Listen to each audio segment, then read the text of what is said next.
Today I'm going to be cooking biscuits and gravy, as inspired by Cowboy Kent Rollins. Yeehaw! That water out there is supposed to be somewhere up here. This is the lowest I've ever seen this lake. I want to give you a real sense of how empty this lake is. Let's take you down here. This wasn't what my video was supposed to be about, but I thought it was interesting. Oh, I just got caught up in brambles. You can see the difference in shading up the sides of the walls there. That's roughly where the water should be. And this is the overflow. And the last time I was down here, this was gushing like a waterfall down here. And all the way under those arches. So if you can imagine water rushing over there, coming under these arches on this bridge and off to the other side. It travels off down there somewhere. It gives you some sense of realization of how hot and dry a summer we've had.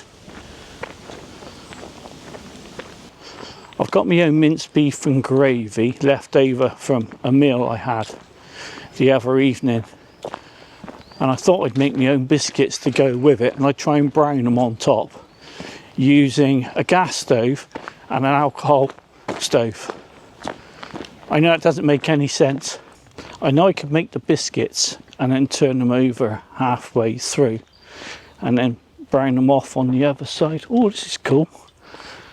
This is a privilege to be able to go down here. But I was wondering if I could do something a bit different. And then, I saw those birds over there.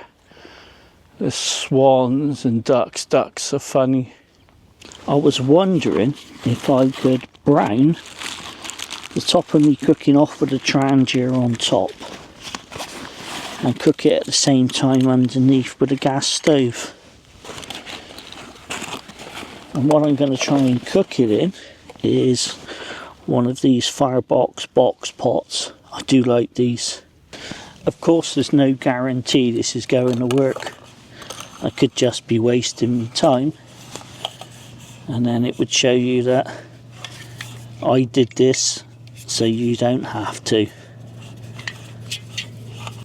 Inside my box pot I've got some parchment paper or greaseproof paper that I've made into a little box, had some dirt in it, and underneath that I've got a pizza stone. It's a good job I took it out to show you.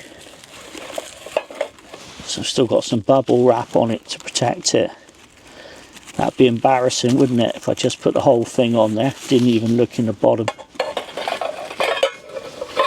And I'd have ended up with melted plastic everywhere.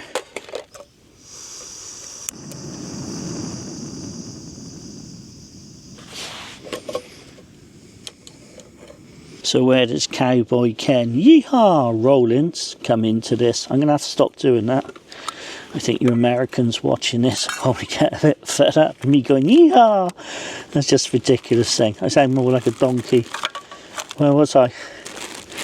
Ken Rollins. He had 2 ingredients to make his biscuits. That's what I thought this made this quite so interesting. We got whipping cream and we got flour. I'm using buckwheat flour today. It's not self-raising, so I put my own additives in it. And that's some bicarbonated soda. And what I'm going to do is put some of this in there. It's not urine, it's apple cider vinegar. That's going to give it a bit of instant rise. Mixed in with all this, put it in a box pot, put a trangier on top, see what happens. I've also got my mince and gravy, which I was just going to put on top of the gas stove when the biscuits cooked. I don't need all this flour, so I'll just put some in another bag. Of course, you can just use plain self-raising flour if you want to. I'm doing this because I've got buckwheat flour. Right, so we add some whipping cream. squirt it all over myself. And the idea was you just make enough to do a dough. I don't think it's too important about the mixing amounts. You just need to make sure that your dough's not too wet and not too dry. It's got to be just right.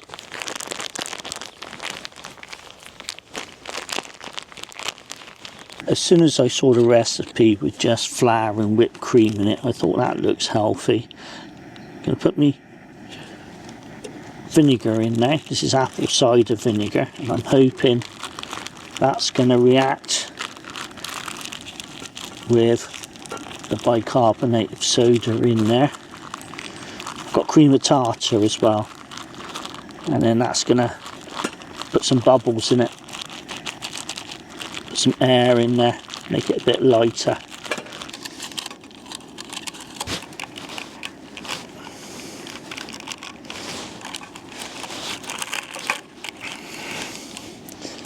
No. Just push him down a bit. Of course, I could just be making a brick instead of anything edible. Only time will tell. I am beginning to doubt my sanity on this.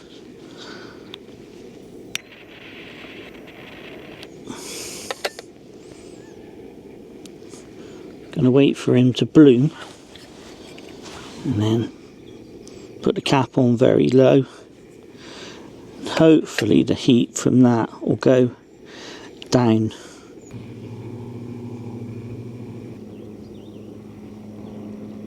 There's not much of a breeze, but it keeps blowing the alcohol stove out. So I can see that this idea is fraught with difficulties. There's a path behind me and people keep going past there thinking I'm fishing because I've got this little teeny tiny camera on the end of a pole.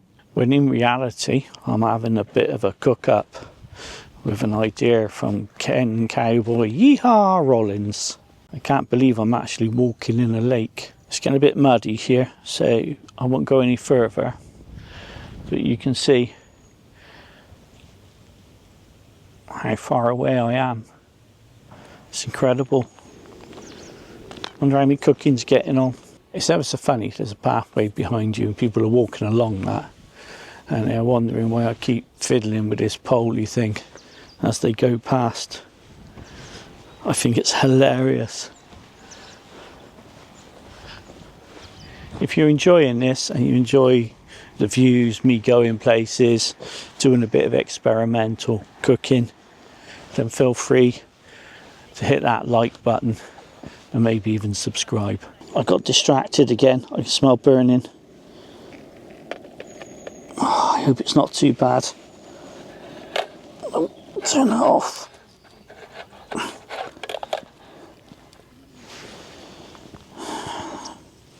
That's not steam coming out from there. Oh God, what have I done? I literally have no idea what's happening with that now. I keep seeing wafts coming up from here and I don't know if that's burning or steam. Let's have a little look at him. Don't try this at home, folks. It's okay, I'm a professional. Moment of truth. Oh, definitely burnt underneath. Smells like November the 5th. I'm not sure if the alcohol stove on top had any effect at all, but I'll tell you what, that is pretty impressive.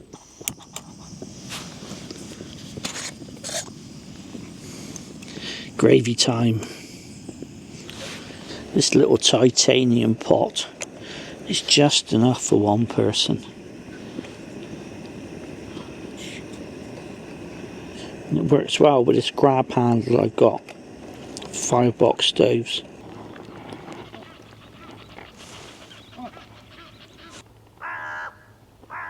I really enjoy using this kind of setup with the MSR low down stove because it keeps everything close to the ground. There's less chance of it tipping over.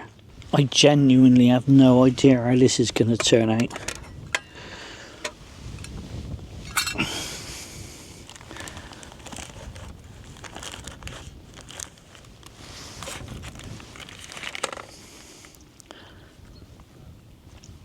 Remarkably spongy on top, as I expected.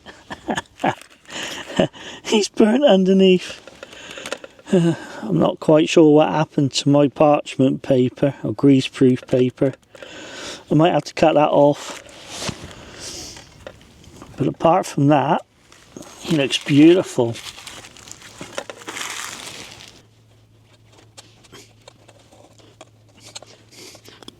Yeah.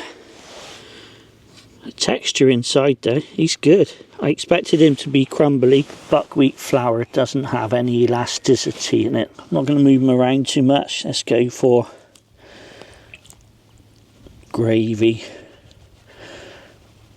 So let's try a bit of this here Cowboy Kent Rollins yeehaw inspired biscuits and gravy. Apart from the underlying cremation kind of taste, is pretty good. Of course, if you used a different flour, if you used just self-raising flour and cream, I think it would work really, really well. So what have I learnt today? Don't burn your food, it tastes horrible. Trying out ideas in the little box pot with a pizza stone or anything similar is really great fun. Coming up with the idea that the heat from underneath the Trangia stove on top of me pot might in some way help to brown me food. It didn't work. MSR low down with a gas stove of your choice on top is really stable. Having a little pot with a lid is fantastic for taking home your leftovers. And of course, being outside with nature being the star of the show is absolutely awesome.